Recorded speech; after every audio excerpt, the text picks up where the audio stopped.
We've heard from Dirk Nowitzki. We've heard, I think, from Mark Cuban. We've heard from both coaches. We've heard from Chris Bosh. Who have we not heard from? Rufus and Gallant. It's about time we heard from them, too. LeBron James, Dwyane Wade addressing the media in Miami. LeBron, given your performances late in games in these finals, what's your assessment of your ability to play well under pressure? I mean, sometimes you got it, sometimes you don't. And, that was this case in this series. I was able to do things in the last 2 series to help us win ball games. Wasn't able to do that in this series. I mean, once you get to the playoffs, every game is pressure. You want to win, you have to win. And I mean, we've seen some of that in the Chicago series. We've seen some of that in the Boston series. And even though we lost Game 4, in Philly, it's pressure in that series as well. So it doesn't matter which round it is. Once you get to the postseason, every possession counts. Rachel? LeBron, what in this finals round were you personally unable to do that you wanted to do? Well, live in the paint. They did a great job of every time I drove, they brought another extra defender in front of me. They did a great job defensively. Very underrated defensive team. Took me out of a lot of things that I'm capable of doing or used to doing. They took us out of a lot of things that we're capable of doing, and that's getting points in the paint, that's getting to the free throw line. So they did a good job. Much respect to them. And considering all that you went through this past summer and all the effort you made to get here to specifically win a championship, what are your emotions about losing the finals now? Oh, I mean, it hurts, of course. But I'm not going to hang my head low. I know how much work as a team we put into it. I know how much work individually that I've put into it when you guys are not around. That's something people don't see, and I think you can never hang your head low when you know how much work, how much dedication that you put into the game of basketball, when the lights are off and the cameras are not on. Mahoney, back left. LeBron, obviously you've dealt with so much criticism for the last year that had all to do with basketball. When you're getting criticized for what's happening on the court, does that bother you? No, that doesn't bother me either. I understand this is a huge stage, and when you want to perform well, not for nobody else besides your teammates. And that's ultimately what it's about for me. If I can play well for my teammates, help my teammates win basketball games, then I'm always satisfied with that. It hurts me, and I get on myself when I'm not able to play well and help my teammates win. Does it bother you that so many people are happy to see you fail? Absolutely not. Because at the end of the day, all the people that was rooting on me to fail, at the end of the day, they got to wake up tomorrow and have the same life that they had before they woke up today. They got the same personal problems that they had today. And I'm going to continue to live the way I want to live and continue to do the things that I want to do with me and my family and be happy with that. So, they can get a few days or a few months or whatever the case may be on being happy about not only myself, but the Miami Heat not accomplishing their goal, but, they got to get back to the real world at some point. Standing in the back right. One for LeBron and D-Wade, same thing. You guys were favored to win this series. You're expected to win tonight. I'm sure you guys expected to win. It's an overused word, and I don't mean this in any disrespect. I want to know your feelings. Do you feel you choked in this series? Both. Well, first of all, we give credit to the Dallas Mavericks. A hell of a team. The word choked is overused in sports, period. We lost ball games. We lost the finals. We ran into a team that at this time obviously was better than us. So we give them credit, and we take nothing away from that. LeBron, with all the pressure, the criticism, the expectations, did it ever get to a point where it just weighed heavy and affected you in any way? I don't think so.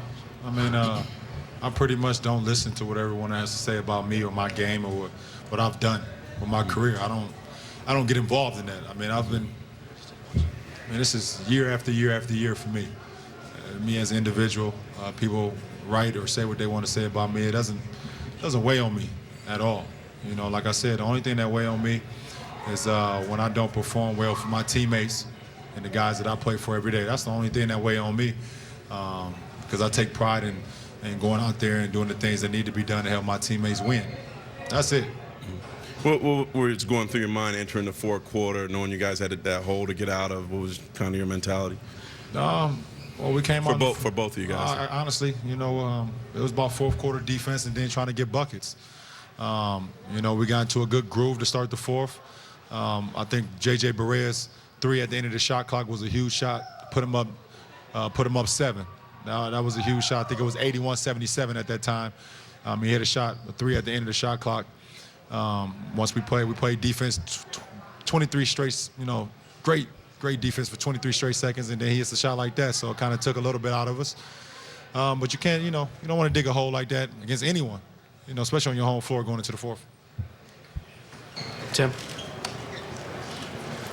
Dwyane Spo was in here, and he said that under no circumstances could he envision it ending tonight, that he thought Game 7 was coming, that you guys would be at your best. Is it shock right now? Is it anger? Is there any emotion really coursing through you right now, or is it too early for anything to have, really set in at this point? Well, I mean, no matter what, you're never ready for your season to end. Whether it ends of the, the regular season and in the first round, you're always shocked, especially in the playoffs. When your season comes to an end, you can never predict it. At this point, obviously, if you don't win a championship, no matter if it's Game 6 or Game 7, you're going to be highly disappointed. Obviously, in the midst of losing, we feel it, but, we'll feel it more tomorrow, and the more time we get to think about it and get to think about how close an opportunity we had, it'll burn inside of us as competitors. And at the end of the day, it would drive us to get back in this position again. So, we understand that our goal is to win the championship. We wasn't able to accomplish that in year one, but, this ain't the end of the Miami Heat. So, we will use this as motivation and come back and try to do it again. Jake. Dwyane, through 4 games, even though it was 2-2, you can make a strong argument that you guys were the better team. I don't think anyone would have been surprised if those other 2 games had turned out victories for you guys. Where or how did the series get away from you? It got away from us tonight when they won. This series was a close series, the whole way. They was able to put, a great run together tonight. We could never get over the hump. Every time we close within 4 or 3, and they just continue to make shots. This series was, could have went either way for a long time until they pulled away tonight. And, like I said, we give them much credit. Their resolve was stronger than ours, in this series. So we learned from that. And, we come back as a better team and try to use some of the experience that we learned in this championship run. Dwyane, you said a few months after you won your championship that Dirk was the reason the Mavericks lost that series because he wasn't the leader. He was supposed to be in the closing moments. Yeah. What do you think of the way he performed in those moments during this series? I think he's played awesome, man. Obviously Dirk, that 5 years ago, it burned in him, and he learned from that experience. And, even though he was 1 for 12 in the first half, he came out and made big shots, for his team. He kept being aggressive. He kept shooting. So, it's no question that he's been a great individual player. And now that he's a champion, it goes without saying what that's meant for his career. Congratulations to him. LeBron, we know it's a team game and a team loss, but we know the player you are. We've seen the things that you've done. We know the aspirations you have. Do you take this as a personal failing? Well, anytime you feel like you get to the top of the mountain and you fall off, it's definitely a personal failure. It was a failure in 07 when we lost to the Spurs. And when I was in Cleveland, it's a failure now for myself, losing to the Mavericks. So, absolutely. Steve in the back right. For both of you guys, Rick Carlisle was in here and he spoke of his team feeling that there were billions of people that wanted the Mavericks to win. Now, I know you guys have talked all year about not feeling that America's on your side, but do you think that might change eventually? Would you like it to change? And do you think that going through a loss where it hasn't been easy for the Heat might get people to come around? Well, personally, honestly, we can't worry about that. Everyone has an opinion. Everyone has options in life, and whether they want to be a Miami Heat fan or not, we cannot worry about that. The only thing we can do is go out for our supporters and our fans and our family is play the game the right way and enjoy it while we have it. So obviously, a lot of people wanted Dallas to win, more so than us, for many reasons. But that wasn't the reason that we lost, and that wasn't the reason that they won. It had nothing to do about the game of basketball when it started. But obviously, going forward, we're going to come back in and just, no matter if we love or not, we're going to come back in, we're going to work hard every day like we do. And we're going to approach the game the way we always do. Guys, what do you guys think of the perception out there that this represents a victory for a team over a group of individuals? Well, I mean, I personally think that we all are individuals that become a team. Same thing with Dallas. They had to put pieces together to get a championship. They did a great job of that. I think signing Tyson Chandler this summer was, probably, the thing that really helped them get to this point. We did a good job of bringing the individuals together to become a team, that's the way it happens. No matter what caliber of player it is, everyone fits. It's like a puzzle. They pieces came together a little bit better than ours at the end. But it's a different philosophy in terms of having a top-heavy payroll versus something more balanced. They got a top-heavy payroll. We got a top 3 heavy payroll. And after that, we got a lot of guys who just took minimums to be here. But I believe they got a top-heavy payroll as well. I'm pretty sure of that. So, obviously everyone's, looks at, us 3 signed together and thinking that we have the highest payroll in the NBA. We don't at all. But, they put a championship team together. No matter which way you look at it, signing Dirk was big, obviously, this summer. And adding Tyson Chandler and guys like that, adding Sean Marion a year ago was big. So they've been building it. And, and eventually, we're going to build it. It just didn't happen this year. Last 2, here and here. LeBron, I know this may be tough to think about, but right now, what do you feel like it's going to take for you to win a championship? I can only prepare myself each year. In the summertime, I put a lot of hard work into my individual game. Try to bring my individual game to a team.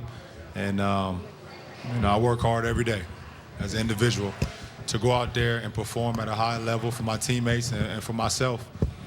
I got close, won 2 more games than I did in 07. And hopefully next time I get here, I win 2 more games than I did in 11. Last question right here.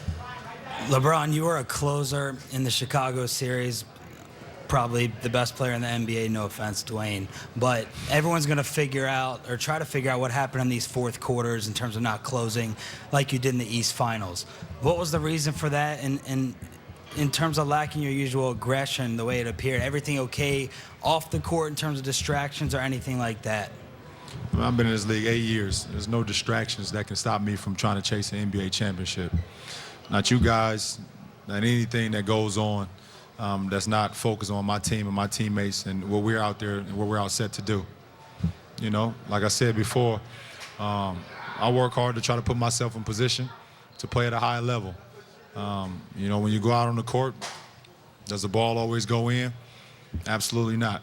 And but the one thing I know, I never hold my head low and saying I didn't do it the right way, or I wish I would have did this. It's not about that. I put a lot of hard work into this season individually. We all did. So we have nothing to hang our heads low.